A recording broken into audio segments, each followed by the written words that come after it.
छात्रों, हम आपके लिए क्लास 12 नए सेशन से एक वीडियो लेकर आए हैं और इसमें कराएंगे स्थिर वैद्युत की का इकाई यूनिट पहली है।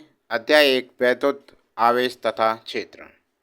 देखिए, इसमें कूलाम का नियम क्या होता है।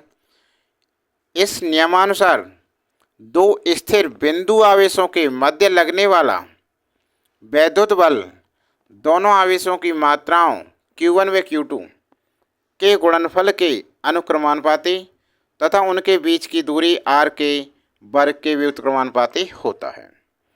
इस नियमानुसार दो स्थिर बिंदु आवेशों के मध्य लगने वाला वैद्युत बल वैद्युत आवेशों की मात्राओं Q1 व Q2 के गुणनफल के अनुक्रमानुपाती तथा उनके बीच की दूरी r के वर्ग के व्युत्क्रमानुपाती होता है। अर्थात F समानुपाती Q1 Q2 upon r square अथवा F बराबर 1/4πε0 Q1 Q2 upon r square,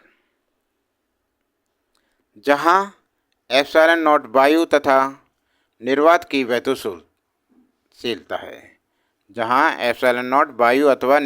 वैद्युतशीलता है। इसका मान 8.85 गुणा 10⁻⁻12 कूलम स्क्वायर प्रति न्यूटन मीटर स्क्वायर है। कूलम का नियम दोबारा देख लो।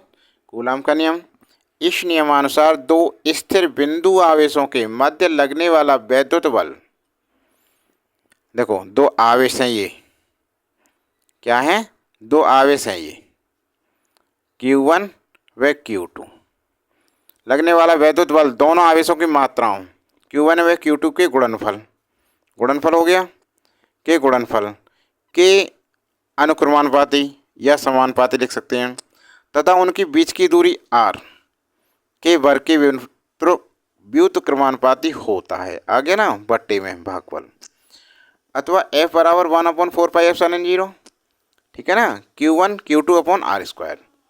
अब ε0 क्या है, वायु अथवा निर्वात की वैद्युतशीलता, और इसका मान कितना है 8.85 into 10⁻⁻12 coulomb square newton metre square, ठीक है ना। अगला प्रश्न, वैद्युत क्षेत्र की तीव्रता। इससे देखो वैद्युत क्षेत्र की तीव्रता को ध्यान से, वैद्युत क्षेत्र के किसी बिंदु पर रखे परीक्षण आवेश के प्रति एकांक पर कार्यरत वैद्युत बल को उस बिंदु पर वैद्युत क्षेत्र की तीव्रता कहते हैं। इसे ई वेक्टर से प्रदर्शित करते हैं। ई वेक्टर बराबर P vector upon Q not. यह एक सदिश राशि है तथा इसका मात्रक न्यूटन प्रति कूलम है। वैद्युत क्षेत्र की तीव्रता का मात्रक भी पूछ लेता है, मात्रक क्या है, तो क्या है, न्यूटन प्रति कूलम। और ये क्वेश्चन वही आ जाता है 1 नंबर में, वैद्युत क्षेत्र की तीव्रता कैसी राशि है, तो कैसी राशि है, ये सदिश राशि है। समझ में आ गया। अगला देखो, बिंदु आवेश के कारण उत्पन्न वैद्युत क्षेत्र की तीव्रता E बराबर 1/4πε0 Q upon r square Newton प्रति कूलम। बिंदु आवेश के कारण उत्पन्न वैद्युत क्षेत्र की तीव्रता E बराबर 1/4πε0 Q upon r square Newton प्रति कूलम है। अब देखिए वैद्युत बल रेखाएं क्या हैं। वैद्युत क्षेत्र में खींची गई वे काल्पनिक निष्कोण वक्र रेखाएं जिन पर कोई स्वतंत्र धन परीक्षण आवेश गति करता है, वैद्युत बल रेखाएं कहलाती हैं। दोबारा देखो, वैद्युत बल रेखाएं, ये प्रश्न आ सकता है, वैद्युत बल रेखाएं क्या हैं, तो आप लिखोगे, या वैद्युत बल रेखाओं से आप क्या समझते हैं, ये भी प्रश्न हो सकता है। वैद्युत बल रेखाएं वैद्युत क्षेत्र में खींची गई वे काल्पनिक निष्कोण वक्र रेखाएं जिन पर कोई स्वतंत्र धन परीक्षण आवेश गति करता है, वैद्युत बल रेखाएं कहलाती हैं। अगला प्रश्न हेडिंग है गॉस की प्रमेय। क्वेश्चन बन सकते हैं इसे, गॉस की प्रमेय लिखिए, या गॉस की प्रमेय का सूत्र लिखिए, या गॉस की प्रमेय से क्या तात्पर्य है, गॉस की प्रमेय समझाइए, इसका स्टेटमेंट लिखने को आता है, ठीक है ना। तो देखो कैसे लिखेंगे। गॉस की प्रमेय, किसी बंद पृष्ठ से गुजरने वाला वैद्युत फ्लक्स उस पृष्ठ द्वारा परिबद्ध कुल वैद्युत आवेश का 1/ε गुना होता है। अतः फाई ई बराबर क्यू अपॉन एप्सिलॉन नॉट, जहाँ एप्सिलॉन निर्वात अथवा वायु की वैद्युतशीलता है। जहाँ एप्सिलॉन नॉट निर्वात अथवा वायु की वैद्युतशीलता है, इतना लिखा जाएगा आंसर, ठीक है। अगला देखो, वैद्युत द्विध्रुव आती है हेडिंग। क्वेश्चन बनेगा वैद्युत द्विध्रुव क्या है, वैद्युत द्विध्रुव से क्या तात्पर्य है, वैद्युत द्विध्रुव का नियम लिखिए, ये चीज़ आ सकती हैं। तो आंसर में क्या लिखेंगे, सभी का एक आंसर होगा इनका। वैद्युत द्विध्रुव ऐसा निकाय जिसमें दो बराबर, ऐसा निकाय जिसमें दो बराबर परंतु विपरीत प्रकार के बिंदु आवेश प्लस क्यू तथा माइनस क्यू एक दूसरे से अल्प दूरी पर स्थित हों, वैद्युत द्विध्रुव कहलाते हैं। जैसे HCl, H2O, HBr आदि। जैसे HCl, H2O, HBr आदि। हो गया याद वैद्युत द्विध्रुव। अगला देखो,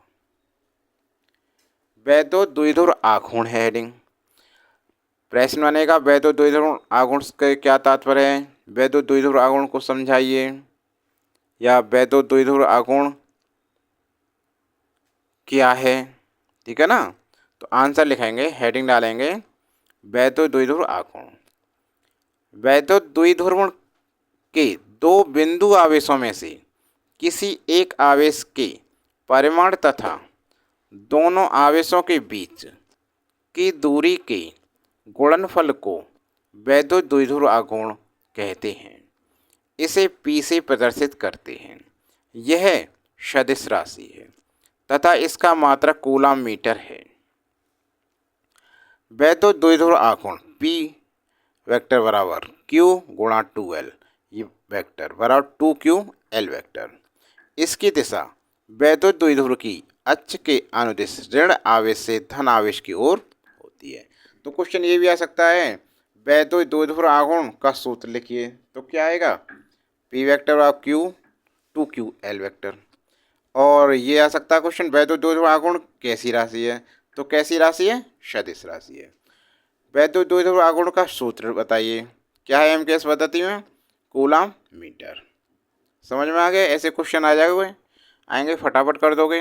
तो छात्रों, आपको वीडियो कैसी लगी, वीडियो अच्छी लगी हो तो लाइक करना, कमेंट बॉक्स में लिखना आपको वीडियो कैसी लगी, और चैनल पर यदि नए हैं तो चैनल को सब्सक्राइब कर लें और नोटिफिकेशन चालू कर लें। हमारी अन्य वीडियो देखने के लिए हमारे चैनल की प्लेलिस्ट में जाएं, और चैनल की प्लेलिस्ट में class 12 UP board English, class 12 की इंग्लिश, क्लास 12 की सामान्य हिंदी, क्लास 12 मैथमेटिक्स, क्लास 12 रसायन विज्ञान, क्लास 12 अर्थशास्त्र, क्लास 12 सामान्य हिंदी सभी की, और क्लास 12 फिजिक्स सभी की प्लेलिस्ट बनी है। पूरा सिलेबस कराया गया है, आप देखें, मजा लें वीडियो को, बहुत अच्छी तरह समझाया गया है। आपको कहीं दूर जाने की ज़रूरत नहीं पड़ेगी इस चैनल पर। आज के लिए बस इतना ही।